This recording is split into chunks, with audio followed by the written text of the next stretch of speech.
तो friends welcome to my channel. तो यहाँ आपणकर बालबाटिका टीचर को लेकिन आपणकर अपडेट आसी जोटि कि बहुत गुड़ी पदवी आप खाली पड़ी विषय डिटेल्स जाना आपणकर देखु कटक दीर्घ दिन है खाली पड़ा शिक्षक पद पूरण होना कि आप श्रेणी व्यवस्था कराने एपटे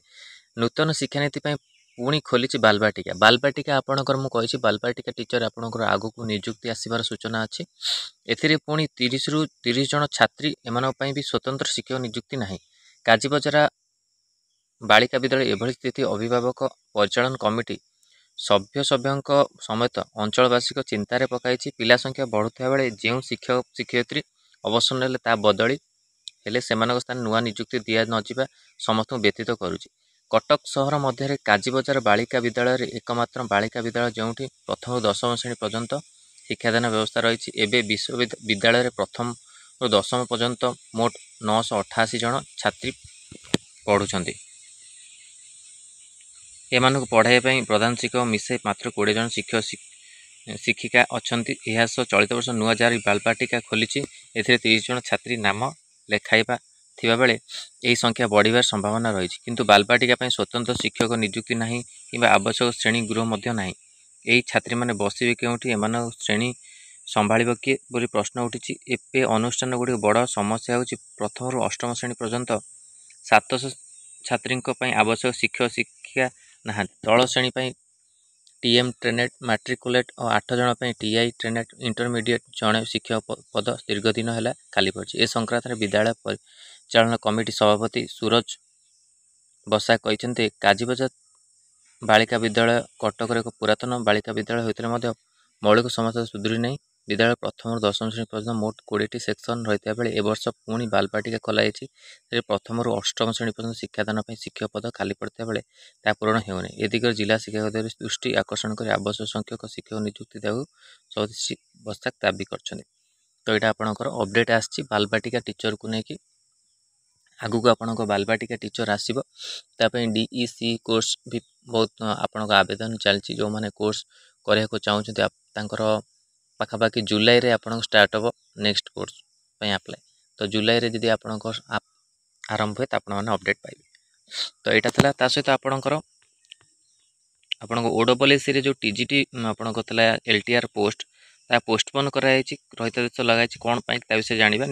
टीजीटी निजुक्ति प्रक्रिया उपर रहितादेश स्टाफ सिलेक्शन कमिशन हाईकोर्ट को नोटिस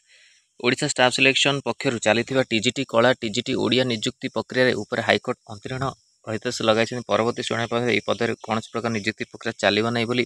अदालत स्पष्ट कर प्रियंका स्वाईं पक्ष आगत मामलें शुणाणी कर विचारपति बिरजा प्रसन्न शतपथी यही निर्देश देते मामलार परवर्ती शुणाणी जुलाई 28 पर धार्य होती माध्यमिक विद्यालय टीजीटी कला TGT Odiyar live training reserve शिक्षक पद एवं निजुक्ति प्रक्रिया चली स्टाफ सिलेक्शन कमिशन पक्ष प्रथम टीजीटी कला पद निजुक्ति विज्ञप्ति प्रकाश पाई एथिरे परिवर्तन कर टीजीटी कला 25% सीट्रे अर्थात 446 टीजीटी ओडिया पद निजुक्ति दिज्व बोली कहुई उभय पद लगी प्राथमिक परीक्षा होता प्राथमिक परीक्षा जिते फल प्रकाश पाइला से जो मैंने टीजीटी कलार पास करते से ही टीजीटी ओडिया पास करते देखाई अर्थात 2टी पद परीक्षा होते जड़े प्रार्थी गोटे पदर निजुक्ति मिल पार या द्वारा गोटे पद फांका पड़ो यही निजुक्ति पक्ष विरोध कर आवेदनकारिणी हाईकोर्ट द्वारस्थ होते आवेदनकारिणी पक्ष आईनजीवी सौभाग्य स्वाई मामला परिचालन कर। तो यहाँ आपणकर आपण ओडब्ल्यूएससी जो एलटीआर एग्जाम चली तार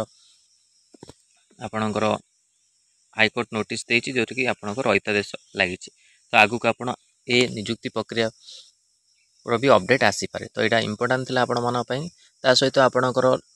नेक्स्ट वीडियो आपको लाटेस्ट ओडिशा गवर्नमेंट जॉब आउ जहाँ भी आपको मेडिकल पोस्ट बाहर मुझे ऑलरेडी खाली अपडेट देती आरआरबी आपणकर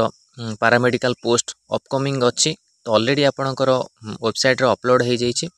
खाली आपणकर अप्लाई डेट आसीनी 18 रु 40 इयर्स आप एज मागुची ता सहित एज रिलैक्सेशन भी थी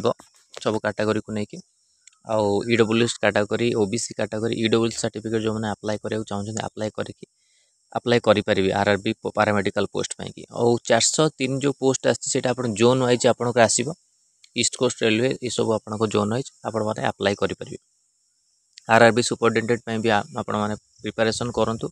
प्रिपरेशन पाई आपणकर ऑलरेडी कही सारी फार्मासिस्ट भी अच्छी से तो आपने प्रिपरेशन करेंगे। ये नंबर मेसेज करी 6372270928